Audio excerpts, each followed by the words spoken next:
मैं पीर काकी ताड़ पे हाँ हाँ शादियां कराई थी, बच्चों को ताड़ तो नहीं रहते वो तो कहते थे कि कभी मुझे अल्लाह माफ काकी करे। सोनी अच्छा, ये ताड़ी है। रिलीजियस हाँ डिस्कशन हाँ नहीं है, मैं नहीं क्लैरिफिकेशन दे दूं। रिलीजन का तो चक्कर ही नहीं था हाँ, ना, ये भी हम सीख रहे हैं। हीरा मंडी में कौन तो सा रिलीजन अंडरस्टैंड है? करनी पोजीशन, आप एक ऐसे डॉक्टर की, ठीक है, मेडिकल साइंसेज का एक लिबरल इंसान है और बिलीव करते हैं लॉजिक के ऊपर। नहीं मैं कोई लिबरल नहीं भाई, मैं नमाजी आदमी हूँ।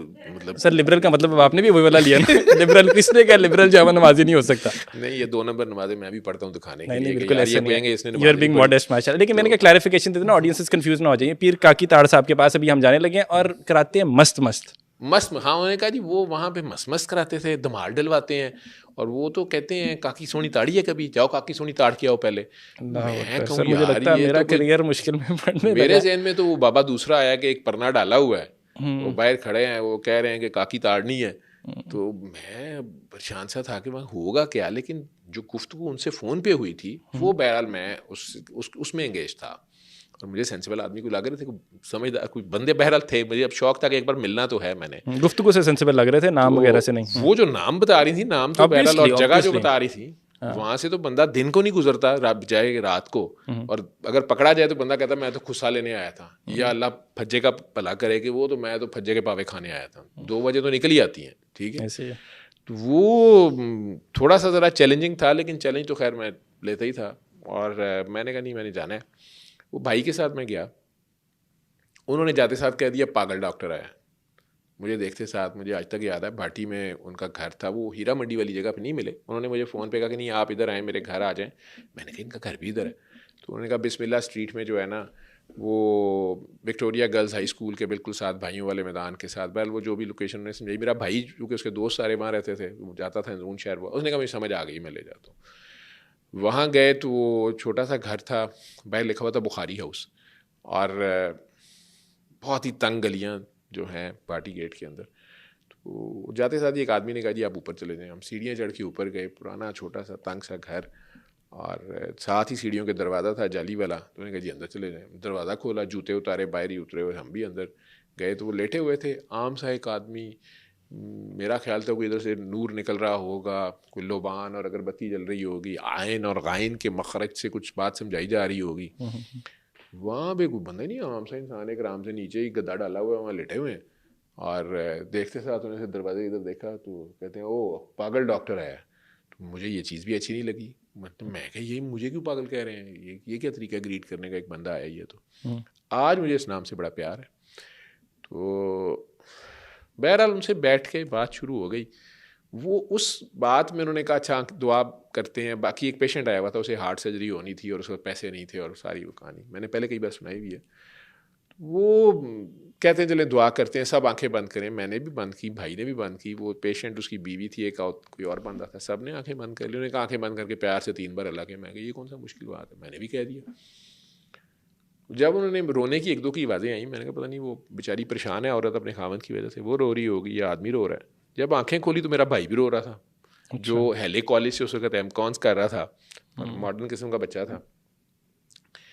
अब मैंने कहा इसको पता नहीं क्या हुआ है, उधर वो रो रहे थे। तो उनको पूछा तो वो बीबी कोई कहानी सुनानी शुरू हो गई कि उसको खाना काबा पता नहीं या बैतुल्ला नज़र आ रहा था और क्या हो रहा था। अब उन्होंने भाई से पूछा तो वो भी कहे जी खाना काबा मेरे गिर्द घूम रहा था, उसके गिर्द घूम रहा था। मैंने कहा लाहौल वाला को दिला बिल्ला, वो साथ रो रहा था कि मैं जमजम पी रहा था और पता नहीं क्या। मैं कहा इसको तो घर जाके पूछता हूँ, ये ऐਵੇਂ ही फटर हो गया। तो लेकिन मुझे उन्होंने पूछा हाँ भाई और पागल तुझे भी कुछ नज़र आया? मैं जी मुझे तो अंधेरा ही नज़र आया। कहते हैं हाँ ये सही बात है। मैं कह जी आंखें बंद करके अंधेरा ही नज़र आएगा? कहते हैं हाँ। चलो दोबारा दुआ करते। दोबारा भी कर ली मैंने, फिर काफ़ी मैंने भी काबा शाबा देखने की कोशिश की, मुझे तो कुछ कोई नजर नहीं आया। नजर।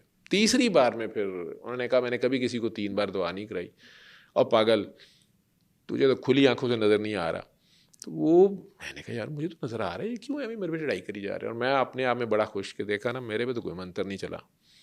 और मेरा खुदा गवाह है, मेरे दिल में बिल्कुल ये बात नहीं थी कि मेरे टेस्ट नेगेटिव हो, मैं इलाज के लिए आया हूँ या ये कर लेंगे इलाज। मेरा सिर्फ वो था कि वो जो लेडी डॉक्टर इतनी एक शद्दो मत से 6 महीने से कह रही है, हम अब सुना भी रहे हैं, हम कुरान ही सुना रहे हैं आईसीयू में, लेकिन इस बंदे का उसमें क्या है रोल, ये क्या बात है। और ऊपर से और बैकग्राउंड निकला है कि मस्त मस्त करो, काकी ताड़ो, और वो उनका नाम और वो सारा कुछ। लेकिन तस्वीर उनके ऊपर एक लगी हुई थी, हार पहने हुए और सारा गोल्डन फ्रेम, और ये तो वो मुझे नहीं समझ आ रही थी कि इस बंदे को कहाँ देखा हुआ है, लेकिन मैं पहचान नहीं पा रहा था। वो तीसरी बार जब उन्होंने वो मेरी आंखें खुलवाई तो मैंने देखा उन्होंने गोल्डन ऐनक लगाई हुई, गले में अजरक डाली हुई, उठ के बैठ गए, कापी पेंसिल पकड़ा, डॉक्टर तू मुझे फ़ोन नंबर लिखवा आप। तो मैंने कहा जी ये तस्वीर आपकी, मतलब मुझे एकदम याद है कि 1 साल पहले दाता साहब मैं अपने दोस्त के साथ गया था किसी के कहने पे, तो वहाँ पे यही साहब मिले थे और ये मेरे पास से गुजर के, इस तरह बात तो लंबी है लेकिन बहल इस तरह करके 3 बार मैंने नमाज़ पढ़ा था, वो गुजरे थे, तो वो चेहरा वो सारी चीज़ मुझे उस तरह याद थी। अब वो चूँकि इन चीज़ों के बगैर लेटे हुए थे, मैंने नहीं, और माइंड में भी नहीं था कि ये वो बंदा हो सकता है। अब मुझे अचानक स्ट्रक किया तो मैंने कहा जी आपको तो दाता साहब, उन्होंने कहा मैं तो कभी गया ही नहीं, मैं तो गुनाहगार आदमी हूँ, मुझे कौन दाता बोला, और तू मुझे नंबर लिखा। मैं अब उधर को हूँ कि मैंने आपको देखा है। उन्होंने बहरहाल मेरी बात नहीं मानी और वो मुझे एक यार नंबर लिखवा इधर, ये वो तू तो पागल है, तुझे तो खुली आंखों से ही नज़र आ रहा। ये बात मुझे इरिटेट करे कि पागल क्यों कह रहे हैं, खुली आंखों से क्यों कह रहे हैं। तो अचानक वो कार्ड उन्होंने एक पकड़ाया जिसपे सूरह रहमान का मैसेज लिखा हुआ था, वो डॉक्टर साहबा भी देती होती थी, उस पर वही बात लिखी हुई थी कि कौन कहता है ज़माने में शिफा नहीं है, और कुरान शिफा है, शिफा मिन जाने बल्ला है, और 7 दिन सूरह रहमान सुने और 3 बार लगा करके पानी पीने, ये मैसेज सा लिखा हुआ था अल रहमान। मुझे उन्होंने वो पकड़ाया, कहते यार तू बताया कर। मैंने कहा जी मुझे इजाज़त है, क्योंकि कई पीरों से जब मैंने तावीज़ अपने लिए लिया तो उन्होंने कहा था आपको इजाज़त नहीं है, आपने ये वजीफ़ा किसी और को नहीं बताना। तो हम डर जाते थे कि यार नहीं बताना, पेटेंट है उनका। तो अब मैंने कहा बाबा भी कहेगा कि बस मैं नहीं बतानी है तो करनी है। तो उन्होंने अजीब सा कहा तुम बताना, तो मैंने कहा जी मुझे इजाज़त है। उन्होंने कहा इजाज़त नहीं है, मिन्नत है, तरला है, जो 7 दिन सुन ले वो आगे बता दे तो सेम रिजल्ट। और यार हीरा मंडी की मेरी काकी बताती है तो रिजल्ट आते हैं, लोग ठीक हो जाते हैं, तो तुम लोग सोने सोने लोग बताओगे तो क्यों नहीं ठीक होगा। और डॉक्टर बाबा ये जो तुम 10 साल से दुआ मांग रहे हो ना, ये उसका जवाब है। तो मैंने कहा मैं कौन सी 10 साल से दुआ मांग रहा हूँ, तो मुझे डॉक्टर बने 10 साल हो गए थे। मैं 92 में बना था और 2002 2 दिसंबर को मैं उनके सामने बैठा हुआ था। 27वीं रमज़ान थी, जो मैंने बाद में ख्याल किया कि वो 27वीं रमज़ान थी। तो 10 साल तो मुझे हो गए थे, लेकिन मैंने कहा इस दुआ का तो मेरी माँ को भी नहीं पता, किसी को भी नहीं पता, ये मेरी और अल्लाह की एक आपस की दुआ है। ये क्या कह रहे हैं, हाउ डज ही नो। तो कहते हैं यार कुरान शिफा है। तो मैं कहता था अल्लाह को तूने हर मर्ज़ की शिफा नाजिल की है, मुझे बता वो कहाँ है। कुरान शिफा है, शिफा में जाने बल्ला है, और कुरान में जाने बल्ला है। तो मैं स्टक हो गया, लेकिन मैंने उनके सामने ये नहीं बिल्कुल कहा कि आपको कैसे पता चला, आप कैसे। मैं पक्का हो गया, मैं कहा ये कोई बड़ा ही शैतानी चक्कर है, गेम बढ़िया, ये गेम बड़ी है। ठीक है, मैं इन बातों से इम्प्रेस नहीं होता था कि जी उसने मुझे मेरे अंदर की बात पूछ के बता दी। मैं ये कोई बहुत ही खौफनाक चक्कर है, क्योंकि अल्लाह को पता है मेरी दुआ का, लेकिन शैतान भी तो सुनता ही होगा। तो ये नौज़बिल्ला नबी तो हो नहीं सकते कि नहीं अल्लाह ने बता दिया, फरिश्ते ने आके बता दिया, तो फिर इसका मतलब है शैतान ने बताया नहीं। शैतान तो नहीं, मेरी तो 2+2 बड़ी ईजी थी।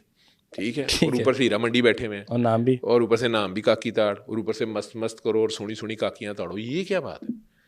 सूरह रहमान तक तो ठीक है, लेकिन बाकी तो सारा इस्लाम खल्त मल्त हो रहा था। लेकिन उन्होंने कहा तू ही बताती जाए, मज़हब समझ के ना बताई। और काका बाबा एक तरीका इलाज है, हमारा मज़हब से क्या था। अब मैं इधर से सोचता तो वो बोल देते थे हमारा मज़हब से क्या ताल्लुक है। और बेटा बाबा एक तरीका इलाज, किसी का भला हो जाएगा तो तेरा क्या जाता है, ना पैसे लगेंगे, और आराम से 7 दिन तू तो आईसीयू में सुना सकता है ना उसने वज़ू करना है, पैम्पर लगा होता है बेचारे का, सुन तो सकता है ना, सुन तो हर हाल में सकता है। मैं कहा हाँ जी सुन तो सकता है। वो जो सवाल मेरे अंदर थे, अब उनके जवाब वो दे रहे हैं, और पूछे बगैर दे रहे हैं ना। जैसे उसने भाई ने सिर्फ इतना कहने की कोशिश की जी कारी बासित ही सुनिए। उन्होंने कहा सरकार दो आलम बोलते थे, सरकार दो आलम के 4 मुअज्जिन थे, एक तो बिलाल हबशी थे, बाकी 3 के तुम बता दो, 6 मुसलमान बैठे हो। अब हम में से किसी को भी नहीं आते थे बाकी 3 के नाम। तो बिलाल का ही क्यों नाम मशहूर है, अजान तो और भी 3 देते थे। और भाई उसको कोई पसंद होगी, मुझे क्या पता है, मेरे दिल में उसने डाल दिया, मैंने इसने आवाज़ में बता दो मुझे इसमें बेस्ट रिजल्ट्स मिले हैं, सुनाई मैंने सारों में है, मुझे इसमें ज़्यादा रिजल्ट मिल रहे हैं। हो सकता है आशिक की अजान और है, इकबाल कहता था मुल्ला की अजान और है। हम बहरहाल थोड़े से कंफ्यूज, थोड़े से परेशान से आ गए, सुनी मैंने फिर भी नहीं। ठीक है मेक सेंस। लोगों को बताना शुरू कर दिया, और कुछ 6 माह 8 माह पता नहीं उनके साथ अजीब सा प्यार बन गया। वो खुद ही ज़बरदस्ती आ जाते थे, तीनों हॉस्पिटल में पहुंच के वो अचानक अनाउंस करा देते थे पागल डॉक्टर से मिलना। मैं फ़ौरन भागता हुआ जाता था, इत्तेफाक हॉस्पिटल में अनाउंसमेंट हो जाती थी। सोशल सिक्योरिटी में सिस्टर ने आकर जी वो नीचे इमरजेंसी में, मैं नाइट ड्यूटी पे था, तो मुझे कहा जी एमरजेंसी में कोई बाबा आया हुआ है, उसने वहाँ फड्डा डाला हुआ है कि नहीं, पागल डॉक्टर इस अस्पताल में काम करता है। मैं भागा, कहती सर वो पता नहीं कौन है ना, वो जा रहा है, उसने एमरजेंसी के डॉक्टर को फड्डा डाला हुआ है, पागल डॉक्टर से मिला, पागल डॉक्टर से मैं नीचे जाऊँ तो हंसी जाए। मैं कहा बाबा जी यहाँ क्या काम पकड़ा हुआ है। लेकिन मैं लोगों को बताना शुरू हो गया, और उसमें जब नॉन मुस्लिम्स भी ठीक हुए, मेरे साथ क्रिश्चियन नर्सेज भी थी, और जो वो विलिंगली अपनी किसी ऐसी डिजीज़ में, ऑटोइम्यून डिजीज थी, रूमेटॉइड आर्थराइटिस है, जिसमें हमें पता था हमारे पास नहीं हल है, वो जो ड्रामेटिक किस्म का रिजल्ट आता था वो मुझे एज ए साइंटिस्ट तंग करता था। हाउ कम दिस पॉसिबल, इसकी साइंटिफिक बेसिस क्या है। और वो भी आगे से कह रहे थे मैं भी चाहता हूँ कि इसको साइंटिफिक लैंग्वेज में बताओ, इससे पहले कि गोरे ने इसको ढूंढ लिया, ठीक है, तो फिर मैं तुम लोगों से नाराज़ हूँ, तो इसको साइंटिफिक बताओ और फीस भी रिला बताओ, मखलूक खुदा का भला हो जाए। वो कोई मशीन बना लेंगे, वो यही सुनवाएंगे, इतने मेगा हर्ट्स पे इतने 1000 की थेरेपी है, फिर सोनी सोनी काकियां लेट के थेरेपी ले लेंगी, ठीक है। आज बाबा मुफ्त बता रहा है तो कोई सुनने पे तैयार नहीं है। तो रिजल्ट्स आते थे तो वो हमने बड़े एक्साइटमेंट में, बाबा जी वो कैंसर का रिजल्ट उसका नेगेटिव हो गया। एज ए डॉक्टर तो मेरे लिए बहुत बड़ी बात थी, एस्टॉनिशिंग था। तो वो उन्होंने आगे से बिल्कुल लिफ्ट ही ना करानी, उन्होंने कहा चलो ठीक है अच्छी बात है आगे बताओ। उसको को वो आगे बताए ना, वो उसमें से कोई पैसे लेते थे ना किसी से, वो बल्कि उससे उस बंदे से मिलने की कोई उनकी एक्साइटमेंट नहीं होती थी कि उसको, उन्होंने कहा उसको वो आगे बता दे। ये चीज़ मुझे बड़ी अपील करती थी कि वही बंदा खुद बताएगा और रिजल्ट्स आएंगे, जाहिर बात है वो सच बोलेगा, हक बोलेगा अपने, तो वो तो अच्छी बात है, वो बता दे। उसने तो रिकवर किया, लेकिन ना उसने कोई चिल्ला काटा, ना उसने कोई आइन और गायन और नफियस बात का जिक्र किया। तो वो जो सारा कुछ हमने सोचा हुआ था स्पिरिचुअलिटी और हर चीज़, वो तो बड़ी मुश्किल सी थी। ना कोई तावीज़ पिए, ना कोई जिन्न आए, ना कोई मुअक्कल पकड़े, ना कोई कब्रिस्तान में पूर्णमाशी की रात गंगा जल से नहीं हुआ, ना जूठा गुलाब जामुन खाना पड़ा, कोई गुलाब जामुन खाना पड़ा, ये करना, वो कुछ किया नहीं। तो हम ही बता रहे थे, सेम रिजल्ट आ रहे थे, और ऊपर से वो फौरन हमें हम्बल कर रहे थे। अगर हम एक्साइटमेंट में कुछ बोलते थे ना कि बाबा जी वो फलां का काले झरकान का टेस्ट नेगेटिव हो गया, उनको तुम्हारे बगलों में क्यों फिंसियाँ निकल रही हैं, तुमने ठीक किया। हमने नहीं, मैंने ठीक, हाँ तो वो उसका काम है, उसने कर दिया, वो ठीक हो गया, उसका और अल्लाह का मामला, उसको आगे बताए। 2.5 साल मेरा उनका ताल्लुक़ रहा, वो अल्लाह के पास चले गए। अब ये दिन आ गए हैं, वही दिन है, लास्ट डे उनके। तो 8 फरवरी 2005 में वो तो अल्लाह के पास चले गए। मैं सऊदीया जा रहा था, सिलेक्शन हुई थी मेरी, तो इकरा मेडिकल सेंटर, जिनके साथ पिछले दिनों गोली लगी उन्हें, वहाँ मेडिकल टेस्ट दिए हुए थे, और मैंने सोचा तक नहीं कि यार मेरे तो टेस्ट पॉजिटिव आ जाएंगे, मैं भूल चुका था। आपने दोबारा टेस्ट करवाए थे अपने HIV के? वो तो उन्होंने मांगे, सऊदी अरब वालों ने ना। अच्छा, सऊदी वालों उन्होंने मेडिकल टेस्ट लिए। वो तो जब मैं रिपोर्ट्स लेने गया, 2.5 साल में मैंने सोचा तक नहीं कि मुझे टेस्ट पॉजिटिव, मैं भूल ही गया हुआ था अपनी बीमारी। I was back to life, इसी एक्साइटमेंट में, लोगों को बताने में, अपनी डॉक्टरी करने में, लेकिन वो चीज़ मैं भूल ही गया। मुझे नहीं समझ आती वो क्या टाइम था उनके साथ। जो 2.5 साल में उनके साथ रहा हूँ, मुझे किसी और चीज़ की पता ही नहीं होता था। डॉक्टरी कर रहा था, ICU कर रहा था, और वही प्रैक्टिस, वही डॉक्टरी कर रहा था।